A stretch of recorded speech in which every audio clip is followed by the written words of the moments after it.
అడవిలో తప్పిపోయిన ఈ అమ్మాయి ఆహారం కోసం అడవిలో వెతుకుతూ ఉంటుంది. అదే సమయంలో ఒక భారీ అడవి పంది నేరుగా ఈ అమ్మాయి మీదకు దూసుకువస్తుంది. దీంతో ఈ అడవి పంది కొద్దగానే ఈ అమ్మాయి దూరంగా ఎగిరి పడుతుంది.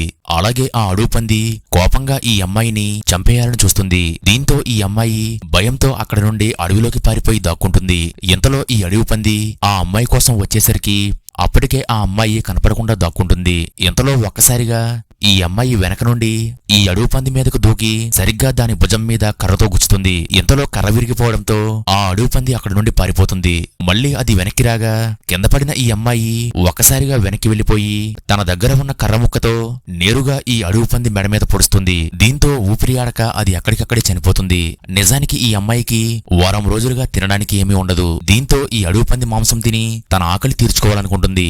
కానీ చూస్తుండగానే ఈ అడవి పంది ఒక్కసారిగా మేల్కొని మళ్లీ ఈమెను చంపడానికి ముందుకు వస్తుంది. అప్పుడు కోపంతో ఊగిపోతున్న ఈ అమ్మాయి తన దగ్గర ఉన్న కర్ర ముక్కతో ఈ అడవి పంది ముఖం మీద గుచ్చుతూ ఒక్కసారిగా దీని తల తెంపేసి అక్కడ నుండి పక్కకు విసిరేస్తుంది. అసలేం జరిగిందంటే ఈ అమ్మాయి పెద్ద కంపెనీలో పనిచేస్తూ ఉంటుంది.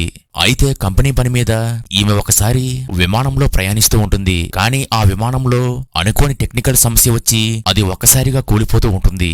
అయితే సీట్ బెల్ట్ ఉండడం వల్ల ఈ అమ్మాయి ఒకటే విమానంలో ఉండిపోతుంది. ఆ తరువాత ఈ విమానం నేరుగా సముద్రంలోకి కూలిపోతుంది. మరుసటి రోజు ఈ అమ్మాయికి మెలకువ రాగానే ఈమె గుర్తు తెలియని ఒక ఐలాండ్ లో ఉంటుంది. అయితే ఆ ఐలాండ్ లో ఈమెకు ఎలాంటి ప్రమాదాలు ఎదురయ్యాయో తెలియాలంటే ఈ వీడియో లైక్ చేసి నెక్స్ట్ పార్ట్ అని కామెంట్ చేయండి.